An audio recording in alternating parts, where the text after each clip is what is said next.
개인사업자와 법인사업자에 대한 이야기를 좀 해보려고 합니다. 이 개인사업자와 법인사업자를 궁금해 하시는 분들은 직장생활을 하던가 아니면 현장 경험이 많으신 분들이 이제는 나도 내 사업체를 갖고 싶어 라고 해서 창업을 준비하시는 분들이 궁금해 하신단 말이에요. 종합소득세는 많은 비싼 세금을 받아가는구나 라고 생각을 하시고 법인사업자로 결정을 해버리시게 되죠. 계산을 하게 되면 이거 세금이 너무 많네 이렇게 생각을 해버리신단 말이에요. 이게 비교 대상이 될 필요성이 없는 거죠. 법인사업자는 조금 까다로운 부분이 있고 유지비용도 좀 까다로운 부분이 있지만 전반적으로 다 유리하고 세금 부분도 유리하다 라고 이야기를 하는 거예요. 근데 이게 과연 맞을까? 과연 이게 올바른 정보일까? 라는 저는 의문점에서 이 이야기를 시작을 하는 겁니다. 이 영상은 매출 20억 혹은 30억 미만이신 분들을 위해서 만드는 거예요. 그 이상이신 분들은 그냥 법인사업자 하시면 됩니다. 1000만원 1억 미만 매출이신 분들은 개인사업자 하시면 돼요. 매출 1억에서 20억 정도 되는 우리나라의 가장 많은 비율을 차지합니다.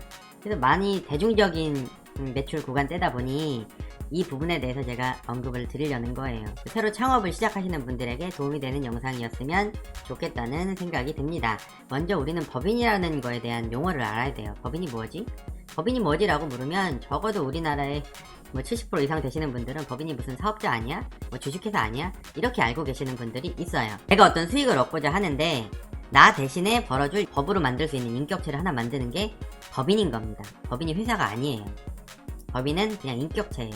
사람처럼 생각은 하지 못하고 판단은 할 수 없지만 나 개인 같은 인격체를 이야기를 하는 겁니다. 법상법이라는 법에 보면 쉽게 설명을 드리면 법인이라는 애가 돈을 벌려고 만든 게 회사라는 거예요. 법 규정상 용어는 개인사업자는 회사는 아닌 겁니다. 개인사업자는 나를 이야기를 하는 거고 법인은 나를 대신한 인격체를 이야기를 하는 거예요.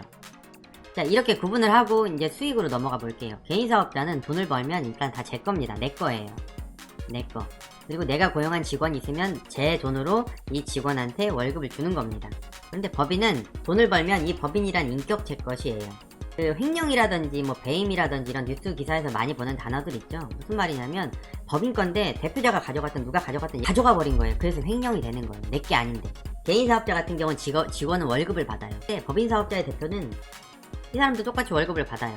직원도 월급을 받고 똑같아요. 하지만 직원은 사대보험을 내는데 대표자는 고용주라는 이제 다른 법에서 개념이 들어가기 때문에 고용산재보험을 내지 않지만 똑같은 월급쟁이인 겁니다. 개인사업자는 이제 돈 내는 세금 내는 기준은 종합소득세라는 걸 매년 5월달에 내고요. 법인사업자는 법인세라는 걸 매년 3월달에 내요. 소득세면 소득세지 왜 종합소득세야? 여러가지 사업을 할 수 있잖아요. 제 개인 본인이 이런 거를 다 한꺼번에 모아서 5월달에 신고하기 때문에 그거를 다 모아서 한다고 종합소득세인 겁니다. 진짜로 궁금한 건 이거예요. 경제성? 경제성이라는 거는 쉽게 말하면 비용 어떤 게 더 조금 드는 거야? 어떤 게 더 세금을 조금 내? 이게 궁금한 거예요. 그 다음에 내가 사업을 하는데 이게 좀 더 내가 쓰기에 유리하지 않을까? 이런 편리성? 아까 봤던 내용들 중에서 저는 가장 먼저 이 세금 이야기를 할 거예요. 과연 법인세가 진짜 싼 거 맞아? 이거를 검증을 해볼 거예요. 개인사업자의 종합소득세 신고 방식입니다. 여길 절반을 탁 자르고 이쪽은 프리랜서라거나 혹은 학원 선생님이라던가 아니면은 예술계통 교육하시는 분들 있죠. 그런 분들 내가 수익은 벌어들이고 있지만 따로 장부를 작성할 필요성을 못 느끼거나 혹은 그 정도의 매출이 안 나오거나 그 정도 수익이 되지 않거나 하는 분들에게 조금 편의를 봐주는 방식이에요. 당신이 얼마를 벌었으면 그냥 간단하게 몇 프로를 세금을 내라 라는 방식인 거고요. 오른쪽은 장부를 작성을 하는 거예요. 장부. 우리가 매출, 매입, 사무실에서 임대료 낸 거, 직원들 월급 준 거, 사대보험, 전화 비용, 인터넷 비용 이런 거를 다 포함해서 장부를 작성해서 이거를 세무서에 신고하고 그에 따라서 세금을 내는 방식인 겁니다. 저는 지금 이거를 안 할 거예요. 2억에서 20억 사이 매출이 있는 사업장들을 대상으로 할 거기 때문에 이런 것들을 안 하고 저는 복식보기만 할 겁니다. 요율을 알아볼게요. 세금 요율, 어떻게 세금을 내는 것인지. 이렇게 표로 만들었어요. 과세표준이라는 게 있는데 요거에 몇 프로를 곱해서 내는 거예요. 간단하게. 과세표준이 1억 5천만원 이하이면 그 금액에다가 35%를 곱해서 마이너스 1490만원을 하면 그게 종합소득세가 되는 겁니다. 법인사업자는 그냥 무조건 복식보기에 장부 작성을 해야 돼요. 모든 걸 다 똑똑하게 기록을 해서 세무서에 제출을 하고 그에 따라서 세금을 내는 겁니다. 이런 거는 보지 마시고요. 간단하게 과세표준이 2억 이하면 10%, 2억 이상이면 20%예요. 이것만 보시면 돼요. 이 요율대로 계산을 해볼 거예요. 실제 계산을 해봐야 이게 비싼 건지 안 비싼 건지 알 수 있잖아요. 계산을 해봤습니다. 자, 2100이라는 금액은 제가 이제 계산을 해서 요금이 개인사업자와 법인사업자 요금이 비슷해지는 요금대를 제가 계산을 해서 한 가지 예시로 넣은 거고요. 나머지 세 개는 이제 여기 나와 있는 세 가지 예시 있죠? 세 가지 예시를 제가 계산을 해본 겁니다. 자, 개인사업자 과세표준이 100만원인 경우는 법인은 10% 계산해서 210만원이 나오고요.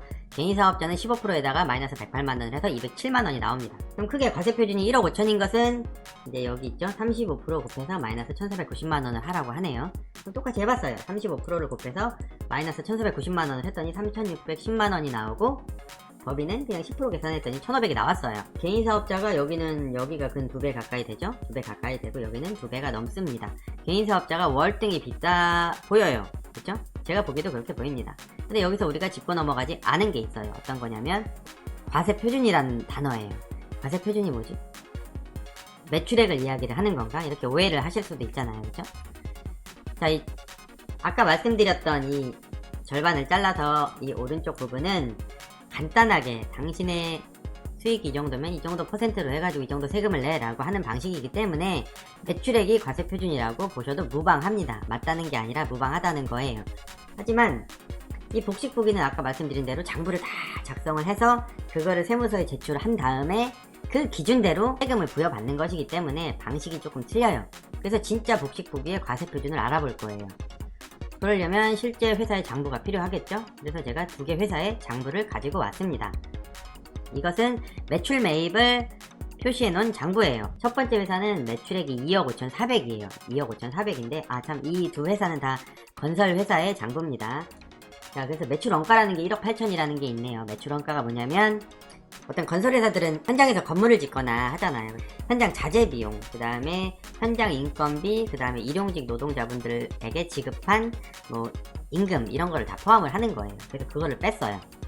그거를 빼니까 7,300이라는 금액이 나왔죠. 7,300이라는 금액이 나왔는데 여기서 판매비와 관리비라는 걸 또 빼요. 판매비와 관리비가 뭐냐면 사무실 유지비입니다. 내가 내 사업장, 그러니까 제가 여기 사업장이 있잖아요. 그러면 내가 여직원한테 급여를 주고, 우리 뭐 전화가 있으면 전화세, 사대보험료, 그 다음 임대료, 그 다음 우리 밥값, 우리 기름값 이런 것들을 다 포함한 것을 이야기를 하는 거예요. 빼고 계산하고 했더니 마지막에 순이익이 915만원이 나왔어요. 1번 업체는. 자, 두 번째 업체는 9억 2,600이라는 매출이 일어났어요. 1년 동안. 그래서 이것저것 똑같이 다 뺐더니 9,200이라는 순이익이 났습니다. 이 두 개의 숫자 915만원이랑 9210만원이 이 회사의 과세 표준이 되는 거예요. 그러면 이게 법인사업자라고 생각을 했다고 치면 9200이 10% 계산해서 920만원의 법인세가 나왔을 것이고, 이 회사는 910만원에 10% 계산해서 91만원이 1년치 법인세가 되는 겁니다. 근데 우리는 그게 궁금한 게 아니에요.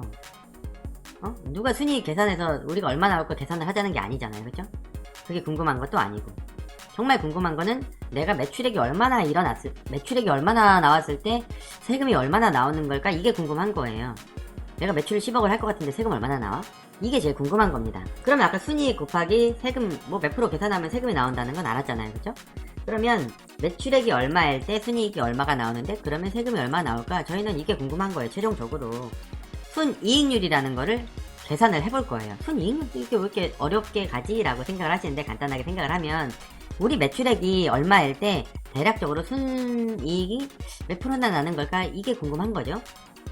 그냥 단순히 매출액이 얼마일 때 순이익이 얼마나 나는 거야. 매출액이 얼마일 때 순이익이 얼마 나는 거지? 이게 궁금한 거예요.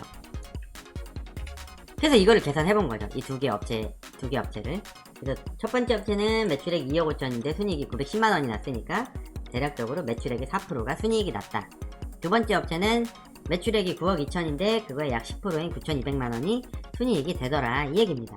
제가 이 두 회사를 왜 가지고 왔냐면, 지금 한 업체는 4%, 한 업체는 10%가 났는데, 일반적으로 제가 이제 건설업 관련한 M&A 사업을 하고 있다 보니 이 건설업 분야에서만큼은 가장 많은 순이익 비율이 4% 혹은 3%에서 10% 사이 업체들이 거의 대부분이에요. 절반 이상이 넘습니다. 절반 이상이 아니라 제 생각에는 한 70%, 80% 가까이 될 거예요, 아마도. 이 범위 안에 들어오는 업체들이 거의 대부분이라 이 얘기예요. 그럼 이것을 가지고 우리는 거꾸로 매출액을 추산해 볼 수 있겠죠. 이렇게 해서 세금이 이렇게 나오는구나 라는 걸 계산을 해봤는데, 거꾸로 제가 4%랑 10%가 어떻게 적용되는지를 계산을 해봤어요. 약 을 보면 4억 6천에서 11억 5천 나오는 매출액이, 한 해 매출액이 이 정도 나오는 업체가 대략적으로 4%에서 10%를 계산을 하면 순이익이 이 정도 나오더라, 이렇기 때문에 세금이 이 정도 나오더라 라는 거를 계산해보고자 제가 계산을 한 거예요. 이것을 이렇게 나오는 걸 매출액 대비 한 해 소득 세금에 대한 게 이런 식으로 표현이 되는 거죠. 그러니까 우리가 맨 처음에 무슨 내가 수익이 3억이면 뭐 30%를 떼가는 걸까 이렇게 고민했었지만, 그게 아니까 개인 사업자에서 그런 고민을 했었잖아요, 요율 때문에. 근데 그게 아니고, 또 이제 세 번째 거 보면 8억 8천에서 22억 나오는 회사들이 개인 사업자더라도 한 1,500 정도, 1,600 정도 세금을 낸다는 이야기입니다. 이게 100% 맞는다는 이야기는 아니지만, 제가 여태까지 15년 M&A 사업을 하면서 보아왔었던 가장 많은 확률 범주 안에 들어가는 금액이라 이 얘기예요. 이익금이 20% 이상 나는데 30% 이상 나는데 라고 생각을 하시면 이거랑 이거에 적용을 안 시키셔도 됩니다. 저는 그 일반적인 케이스를 말씀을 드리는 거예요.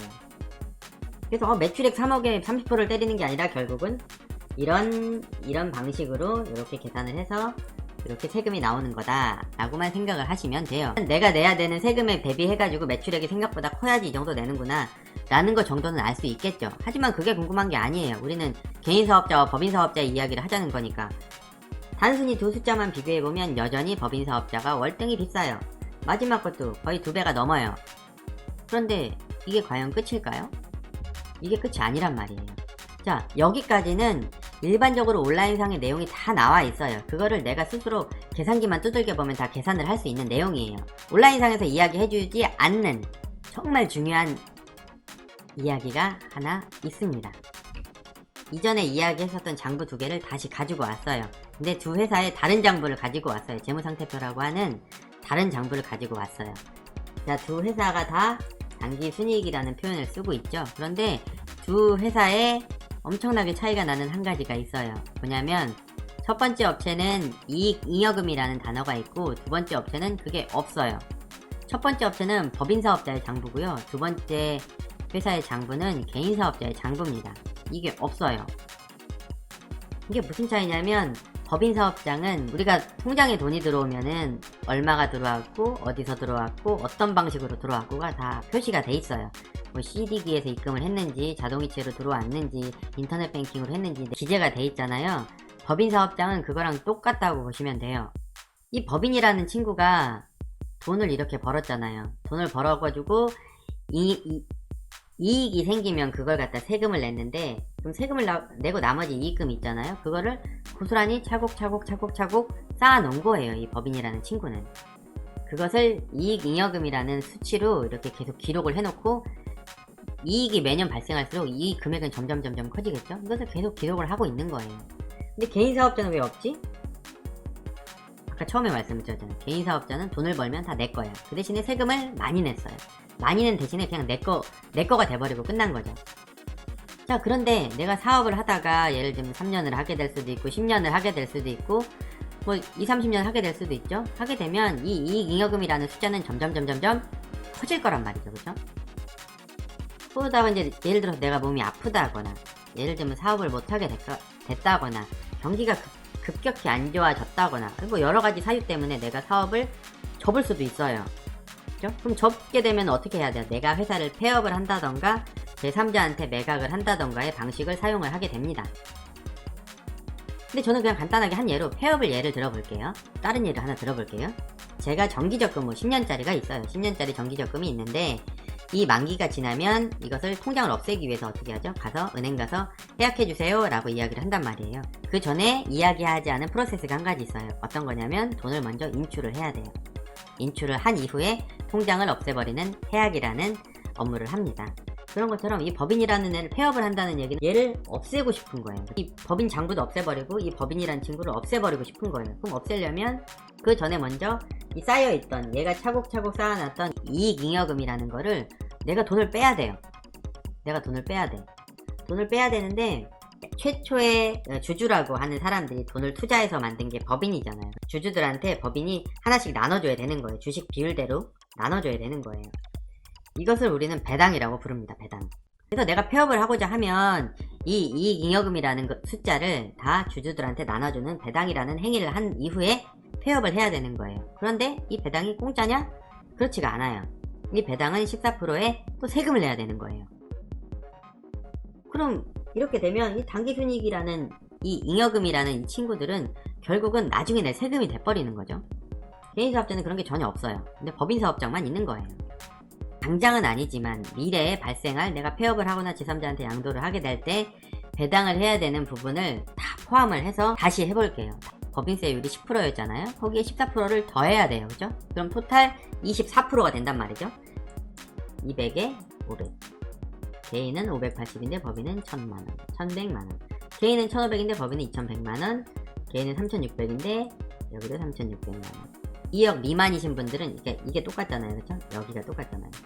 똑같고 이게 커지기 때문에 여기는 법인이 더 커지기 때문에 이 2억 미만이신 분들은 쉽게 표현하면 무조건 개인사업자가 세금적으로 유리합니다.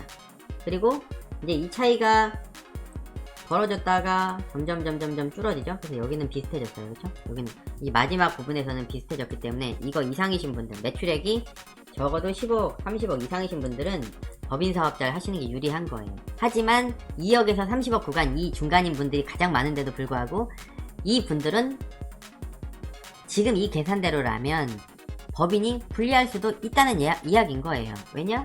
이 이익잉여금이라는 애가 미래에 나올 나의 세금이거든요.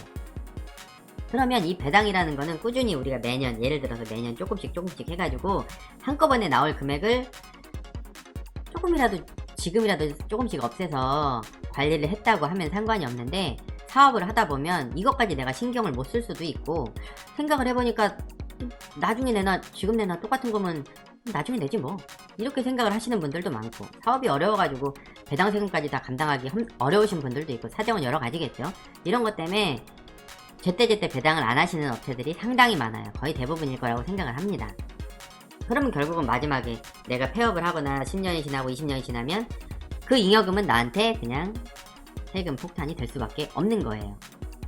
결과적으로 개인과 법인의 세금 문제는 요율을 이야기를 할 게 아니라, 종합소득세의 요율, 법인세 요율을 비교를 할 게 아니라, 단지 지금 많이 낼 거야 아니면 지금 조금 내고 나중에 낼 거야, 나의 구분밖에 안 되는 거예요. 그렇기 때문에 제가 처음에도 이야기 드렸지만 개인사업자와 법인사업자는 비교를 하는 게 아닙니다. 곰곰이 생각을 해봤더니 법인사업자 하시는 분들은 조금 이제 다른 생각이 드셨던 거죠.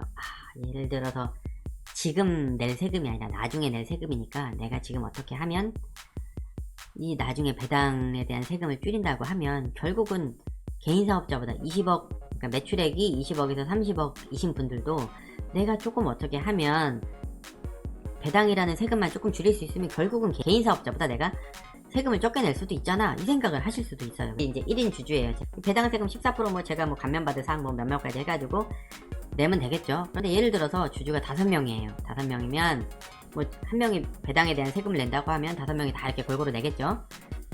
근데 이 사람들이 다 감면을 받는다고 생각을 하면 결국은 개인사업자보다도 월등하게 법인사업자임에도 불구하고 배당까지 폐업까지 생각을 하더라도 세금이 작을 수가 있는 거죠. 주주 구성이 잘 되어 있으면 세금이 줄일 수 있다. 여러 사람이 같이 투자해가지고 그만큼 혜택을 준다라는 의미로도 보실 수 있는 거예요. 그런데 중요한 게 뭐냐면 이게 바로 법인의 취지입니다. 법인은 이러라고 만들어 놓은 거예요. 원래 개인사업자랑 법인을 비교를 하는 게 아니라 원래 법인은 이렇게 하라고 만들어 놓은 거예요. 그래서 혜택을 받아가라고. 개인사업자 너 혼자 다 갖지 말고 여러 사람이 같이, 쉽게 말하면 동업을 해봐 라는 식으로 만들어 놓은 게 법인의 취지인 겁니다. 여기서 조금 어떻게 다른 방식을 하다 보면 결국은 여기서 마이너스 알파가 되는 거예요. 마이너스가 알파가 돼서 결국은 개인사업자의 종합소득세율보다 더 떨어지는 금액을 만들 수가 있는 거죠. 그래서 이것을 만드느냐 만들지 못하느냐에 따라서 2억에서 30억 정도의 매출 구조를 가지고 있는 회사는 법인이 좋을 수도 있고 개인이 좋을 수도 있는 거예요. 우리가 법인 구성을 어떻게 할지, 법인 사업자에 받을 수 있는 혜택은 무엇이지? 라고 그런 것을 알아보는 게 중요한 거지, 단순히 6%, 42%, 10%, 25%에 대한 세금 요율만 비교를 해서는 아무런 의미가 없는 것입니다. 이게 세금에 대한 이야기의 전부예요. 그러니까 이렇게 그냥 숫자만 단순 비교해서는 아무런 의미가 없다. 본인하고 안 맞을 수도 있다. 이 얘기입니다. 여기서 이제 세금 얘기는 여기까지 할게요. 임원교체는 개인사업자는 불가하는데 불가하다고 표현을 하는 게 아니라 원래 개인사업자는 내가 내 주민번호와 내 이름을 신청서에 써서 세무서에서 받는 거기 때문에 그냥 내 겁니다. 누구 임원을 교체한다는 게 말이 안 되는 거예요. 이것은 용이하다고 돼 있는데 법인이라는 것은 다수가 모여가지고 수익사업을 하기 위해서 법인이라는 걸 만들어 놨기 때문에 이 불특정 다수는 언제 바뀌어도 상관이 없습니다. 법인사업자는 원래 3년에 한 번씩 임원 교체를 해주는 게 원래 규정이에요.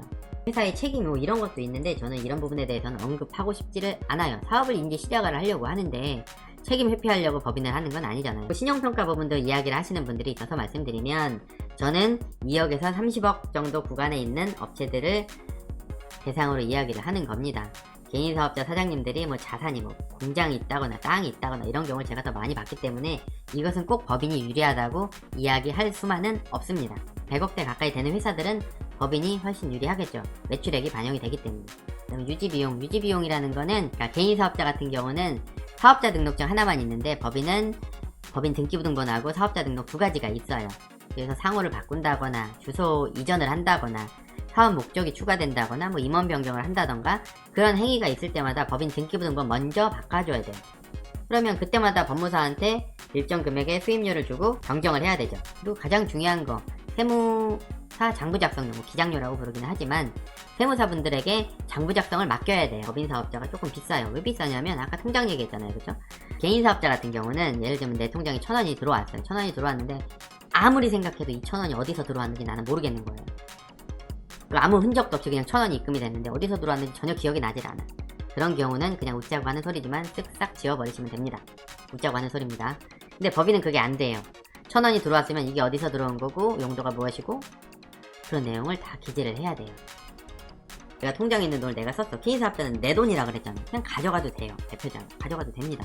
내 돈이니까 가져가도 되죠. 근데 법인사업자는 제가 아까도 말씀드렸지만 차곡차곡 다 기록을 해야 되기 때문에 대표자가 예를 들면 돈을 가져가요. 그러면 그게 뭐냐? 가지급금이라는 이제 세무 항목이 좀 전문적으로 들어가면 그렇게 되는데 돈이 필요해가지고 법인 통장에 있는 돈을 뺐는데 그게 빌려가는 게 되는 겁니다. 근데 빌려갔는데 안 갚아? 그럼 뭐가 되죠? 횡령배임이 되는 거예요. 그래서 그게 이제 뭐 언론에 많이 나오는 법인의 횡령배임이라는 얘기가 그래서 나오는 겁니다. 개인사업자는 뭐 하나하나 빼먹고 해도 되는데 법인사업자는 일일이 다 기록을 해야 돼요. 그럼 누가 제일 힘들죠? 사무실에서 격리 보시는 분이 제일 힘들어요.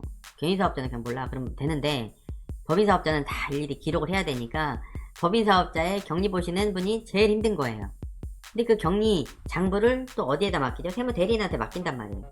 그럼 회사 격리 여직원이 힘든 것만큼 세무대리인도 더 힘든 거예요. 그래서 단돈 10,000원이 비싸더라도 장부 작성료가 법인사업자가 개인사업자에 비해서 조금은 더 비쌉니다. 그래서 유지비는 기본적으로 법인이 조금은 비쌉니다. 하지만 크게 무리가 될 정도는 아니다 라는 것만 알고 계시면 돼요. 자, 이제 마지막으로 설립비용과 시간에 대해서 말씀드릴 건데요. 사무실 임대계약서 들고 세무서 가서 저 사업자 등록하러 왔습니다. 그럼 사업자 등록이 나와요. 그렇게 간단합니다. 복잡한 절차가 없어요. 신청서만 잘 쓰면 됩니다. 그게 끝이에요. 근데 법인이라는 거는 뭐 이제 온라인상에서는 뭐 비용도 발생하고 까다롭고 한다고 하는데 비용은 당연히 발생을 하죠. 법무사를 고용을 해야 되니까 법무사비가 들고 뭐 기간은 한 2, 3일 정도 뭐 더 차이가 나긴 합니다. 뭐 까다롭다고 하는데 저는 이 까다롭다는 거를 간단하게 표현을 드리면 법인 설립 절차는 그냥 전문가인 법무사분한테 맡기시는 게 좋아요. 건설업 중에 전문건설이 1억 5천이고 종합건설이 3억 5천이기 때문에 두 가지 예시만 가지고 왔습니다. 1억 5천은 한 110만원에서 140만원 정도의 법무사 비용이 들어요. 그리고 이제 3억 5천은 이 정도가 됩니다. 근데 이게 법무사님들이 수임료를 이렇게 받는 거냐 이게 아니고요. 이게 세금이 포함이 된 거예요. 세금이 포함돼서 약 70%가 세금이에요. 그 지역, 내가 서울 지역에 등록을 하고 싶으면 서울에 이제 취등록세를 내는 세금이 들어가기 때문에 세금이 비싼 거지 법무사 수임료가 차이가 나는 건 아니에요. 그런데 여기 과밀 억제권역이라는 게 있네요. 뜻 그대로 해석을 해보면 과밀 너무 꽉 찼다는 얘기예요. 억제 오지 말라고. 서울, 경기도 일부 지역, 인천, 뭐 경기도는 수원이나 의정부나 이런 대도시 같은 개념 있죠? 이런 곳을 이야기를 하는 거예요. 비싼 동네니까 들어오지 말라 뭐 이런 개념으로 생각을 하셔도 되고 그냥 포화 상태이기 때문에 가급적이면 너희들이 이곳에서 사업을 하고 싶으면 세금을 3배를 내라 라고 하는 지역이 있습니다. 서울, 인천, 경기 수원, 경기도 의정부, 그 다음에 경기도 여러 지역이 있어요. 그래서 그런 지역을 이야기를 하는 것이고, 이제 일반이라고 하는 거는 그 나머지 경기도 이외의 지역하고 나머지 강원도, 충청도, 전라도, 뭐 경상도 이런 지역을 얘기하는 겁니다. 자, 그래서 세금 포함해가지고 다시 이제 법무사 수임료를 더했더니 대략적으로 이 금액이 나와요. 그죠? 이 금액이 나온다는 겁니다. 그래서 이 정도만 알고 계시면 될 것 같아요. 자, 이제 이야기 다 했어요. 자, 간단하게 정리를 해드리면 개인사업자 설립은 그냥 알아서 하시면 되고, 법인사업자는 법무사한테 맡기시면 됩니다. 자, 신용평가는 법인이 좋을 수도 있지만 개인이 좋은 경우도 많다. 그래서 이것은 그 매출액 2억에서 30억대 업체들 같은 경우는 딱히 뭐가 좋다고 말씀드릴 순 없다. 그 다음에 임원교체는 당연히 말씀드린 거고, 회사의 책임 부분은 언급할 가치도 없다. 그 다음에 유지비용은 조금 더 든다 라고 하는 것이고, 가장 중요한 세금은 이 요율은 맞다. 4%, 6%에서 42%, 10%, 25%의 요율은 맞지만 결국은 배당이라는 걸 생각하면 이것은 비교할 만한 대상이 되지 않는다 라는 겁니다. 자, 여기까지예요. 여기까지 제가 법인사업자와 개인사업자에 대한 이야기를 모두 해드렸어요. 궁금증이 있으시면 제가 뭐 다른 영상에 더 해드릴 수 있겠지만, 일단 온라인상에 많이 이야기되는 부분만 가지고 제가 많은 정보를 드리려고 노력을 해봤습니다.